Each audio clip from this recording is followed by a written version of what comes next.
What's up, Liron here, and in this video we're gonna learn how to paint values in watercolor using this portrait, which is a bit easier than a regular portrait. It's a statue and it shows the planes of the face in a really good way. Now this is gonna be a part of two videos series.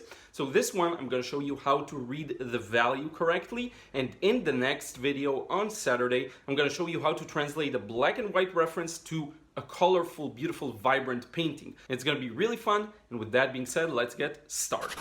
I'm gonna try and hasten or quicken the drawing stage because I don't want to bore you, and I know a lot of people get a little bored, and our focus here is on the values after all. So what I'm gonna do is just kind of freehand a framework to work with, and if I go silent for a moment, that's because I have to concentrate. The center point is somewhere around here so that I know where the chin actually is, and here I'm gonna drop down this kind of line for the shape of the top of the face. I'm gonna put this line for the eyes.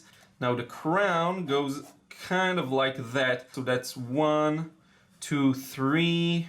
I'm gonna add these parts of the crown here. To make this look 3D, we have to complete these small shapes like that, these small shapes here, and this small three-dimensional shape here and here. We have the eye sockets here. What I love about this shape is that it really shows the planes of the face clearly.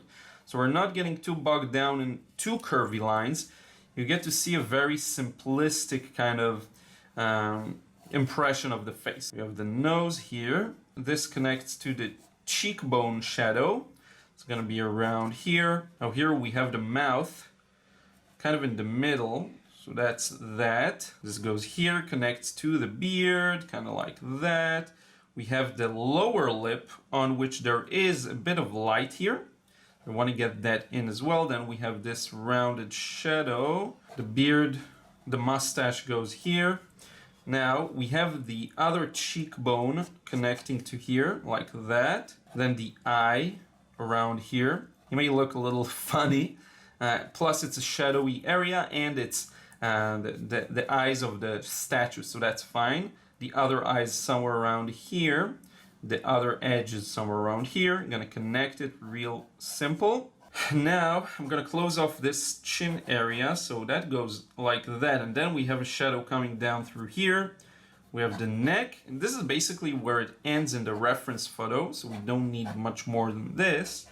Here we are gonna place in these bit of intricate shapes really that we see. There's another big major hair here, and I would say this is pretty much done. There's a shadow coming through here, shadow coming through here as well. There is this shadow going on through here all the way here, and I think with that we're done. Now let's move on to painting this. So I'm going to paint this monochromatically, meaning just using black, and I have the black paint here. That's all I'm gonna use. So for me, that's gonna be here. We have a bit of a gentle shadow like that. That's gonna be the main shadow of the crown. This is all in the shadow. This is the highlight. And what I'm doing is just filling in every area with the shape and the value I see. So this is kind of similar, but here it darkens up a bit. So I'm gonna get more paint. And I'm using black paint by Rubens. I'm gonna write down in the description exactly which one it is, but it's from my rather new pink palette that I promised I will show you. And here we go, like this, just the shape of the crown, like that. Now it's still, the shape isn't completely clear and easy to read because it still lacks the context of the rest of the values and the painting. So the more details we're gonna add to this, the easier it will be to read, okay? So that's one shadow. Then we have some shadows here coming through here. We have some shadows through this area like that, and another one here. And slowly but surely you will see how this becomes something, okay? There's a cast shadow coming through here like that. There's a strong shadow coming through here. We have this shadow right here. And notice how I'm not too worried about getting the perfect shape. But that's definitely something that improves with time, your brush control and how much you're able to get the shape you want in one go or in simple ways. Now we have this bit of a sharp shadow here, a bit of it here as well. Now I want to get a very sharp shadow under the crown, and I'm just going to put it in. So very dark paint, almost straight out of the pen. Now I will touch this area, but not too much because I don't want it to bleed too much into the already wet area. And here there's a strong shadow like that. And it actually connects to this shadow under the crown. So I'm just moving along with this. And that's gonna be slightly darker. So I may not necessarily do the 3 values thing I was telling you about, but what I will do is now start putting in all of the shadowy area to save time and to keep the wash fresh, okay? So I'm gonna fill all of this area that's in the heavy shadow. I'm gonna fill it up with some heavy shadows. Later on, I will hopefully be able to see what I'm doing. That's part of the challenge in watercolor painting. But in any case, shadow under the nose, shadow under this side of the face. And a mistake I see a lot of beginners make is what they do is they have no clarity in the shadowy area. What ends up happening is they don't have unity inside the shadowy side. So some areas will be light and then dark, and you have to have a baseline of unity in the shadowy areas as well. So here I'm trying to make all of the shadowy area rather dark. Okay. Now here there is a highlight going on around here, and I can use my sprayer just to keep it wet for a little longer so that I can do some wet and wet here to put in the darker shadows yet into the shapes here. That's the shadow like this. This in fact connects to all of this area, so it's a good thing I wet everything because I'm gonna need some more time. Notice how fast I'm working. And this is kind of meant to be a rather quick sketch. As you can see, I'm not trying to get it to look perfect or anything like that. Here we go, all the way from here. And now we've got most of the kind of shadowy area. Now I'm gonna do some wet and wet for the eyes. We have some darker shadows around here. A bit of a darker shadow around here. Darker around the nose, let's say, darker in the lips, darker here. Notice how this starts gaining some shape. You can start reading it as a three-dimensional object. Now on the left side, I'm going to start indicating the left cheekbone, which is his right cheekbone, like so. A bit more water to make this a little lighter, but not too much. It's still quite dark. And I'm gonna go around that nostril, okay? That's really important. Connect it to the previous shadow that I forgot to connect. Following the shape of the beard here by throwing in these very gentle lines. Now you get to see what this looks like. What else needs very much of the same value? I think this entire eye socket. Now this is a small and contained area, so I'm free to work on that later on. You see, it doesn't touch anything really. So that's a good thing. And now I am able to do some wet and wet, and it's all about getting the right values, the right timing. This is what watercolor is all about. It's not easy. It takes time, it takes practice, but with time you'll be able to better judge when to place a color, when it's dark enough, when it's dry enough, you know. There's a lot of timing going on here. So here we should have a bit of a lighter value. And again, this is much easier to do in black and white. So if you can do this kind of exercise in monochromatic like I'm doing, using one color, black is better because it's just easier to read. It has a large variety of values, but you could do this with purple like I often do, violet, with blues. It doesn't really matter. So here I'm gonna get some of the hair details, and remember, some of them are in the light, so I'm trying to respect that. And then there's gonna be a cast shadow under this kind of strand of hair, if you will. A bit of a darker shadow here. There should be a darker shadow here, so I'm gonna put it in even though it may have already started drying. I'm gonna darken this area under the chin. I'm gonna darken these areas here, like so. a bit of a darker indication here. This should be darker, so I'm just going at it, and this is very much a la prima, as you can see. This is what I consider the most fun type of watercolor work to do.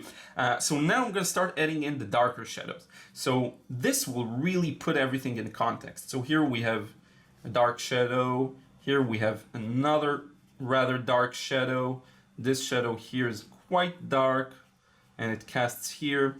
Here, this goes a little darker, and this is really almost pitch black. Here, we have a bit of a darker shadow. Notice how I don't overcomplicate this. I really just put in the value that I see. Here, we have another subtle one. We have another cast shadow here, through here. We have this should be stronger. This should be stronger. This should be stronger. There is a strong shadow around here as well for the top of the curls. There is a strong shadow on the edge here, strong shadow under this part of the hair. And these really help put into context the mid values. Okay, what we've put here so far, aside from these wet and wets, was pretty much the mid values. Here, this should be darker, definitely, like so. Bit of a darkness under the nose, though it's not that important. A bit of darker like this. This looks really good. I'm very pleased with how it turned out. I'm gonna place in a bit of paint here. Now, just as a side note, whenever you look at these kinds of tutorials, what you want to pay special attention to is the palette. I don't know where exactly you've been looking, but it's really important to look at the palette as well, because that's where most of the action happens. Okay, now a lot of people ask me, how do you tell the right value? How can you know what to focus on? So what I'm basically doing is squinting my eyes and trying to see just the main details or the main things that strike me, and then try to bring them out, because most of what you see is irrelevant really in most scenes and paintings. Just adding a bit of a kind of a statue texture. But in any case, most of the things you see aren't as important. It's the main components of every scene that really make it look good, and you want to be able to locate those and work with them. Now I'm gonna turn this mixture into a much wetter, much lighter mix, because what I'm gonna do now is put in a bit of a lighter value around here. So more water. I need this to be much lighter. And then I'm filling in this gap here. Not worried too much if it touches previous wash, but I'm not gonna play around with it too much as well. I'm gonna put it there and not worry about it too much. So here we go. Now we got this kind of a mid value, which may demand us to slightly darken this side, and that's fine. I'm gonna darken it just a bit to make this separation a little better looking. That's a very common mistake I keep making, which is once you put in you realize you haven't left enough space for the darker values. So that's okay. So as soon as you put in this kind of a mid value, all of the darks that previously you thought were darks aren't as dark. That's something for me to work on.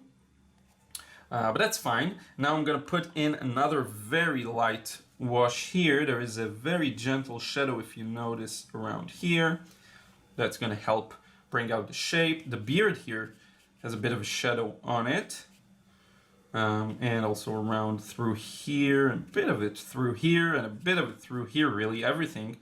And I think, believe it or not, with that we're pretty much done. I'm just gonna put a bit of that lighter values here, and kind of let it here as well, and kind of let it wash down like that. Okay, now this is pretty much done. What you could do is add a bit of a background to the left to make the highlights pop just a little, and that's always a fun moment. I showed it to you in the Barg study as well, like so, and that way it'll make these light spots really pop.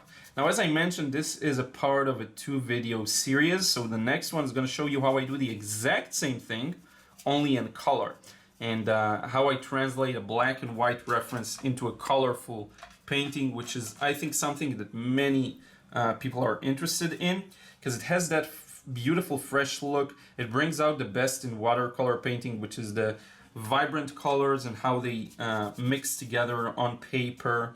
So I think that's going to be a really fun video as well. That's going to be Saturday's vid. So as you can see, I'm just moving the paint through here, and notice what beautiful of a result I'm getting by doing that. I love this kind of thing. My Mac fell asleep for a moment, and like so. And we get this entire left side to look really good. Now slowly and gradually I can turn this into a bit of a lighter value, like around here. And then once we get down to this area, I'll probably prefer making it, in the reference it's super dark actually. You know what, let's darken it. Let's give the viewer the full context of how dark this area is. It's gonna make the face look much lighter, by the way, and that's fine. You know what, let's go for that. Here is how you take spontaneous decisions while painting. That's completely fine. Notice what beautiful transition we got here along the side. It's so funny how this stage is what makes the painting really pop. But without all the things in the middle, you wouldn't get that same effect, you know? You wouldn't be able to enjoy that effect as much unless you really establish the middle shapes, you know? So that's something really important to be aware of. By the way, I'm going to put the, if I haven't mentioned, the link to the reference photo in the description box, so you can paint based off of it as well. It's a free photo I got from Pixabay, so it should be good for any kind of use, if I'm not mistaken. Check it out in the website. And with that being said, we're done. I'm just gonna sign this because I'm really proud of this one. And then we'll end this video. I hope you enjoyed seeing the process. You know, I'm struggling with signing paintings I don't like, but lately I've just kind of been on a nice roll, and so I just sign whatever. I don't care. Konski. I have too long of a last name, but it somehow could fit.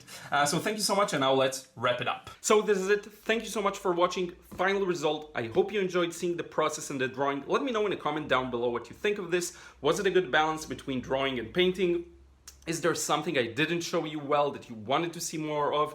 And I want to remind you, again, on Saturday, I'm going to post the next vid. It's going to be the same reference, but this time I'm going to translate it to color for you and show you how you can take any reference photo and turn it into a colorful masterpiece, and you don't really need to follow the colors you see verbatim, and that actually bores me. So I love to use a variety of colors. But in any case, don't forget to like this video if you enjoyed it. That really helps spread out the word and tell YouTube to show it to more people. And also subscribe if you still haven't. I have tons of other tutorials and videos. If this is the first one you watched, there's plenty more you can binge on. Thank you so much, and I will see you again in the next video.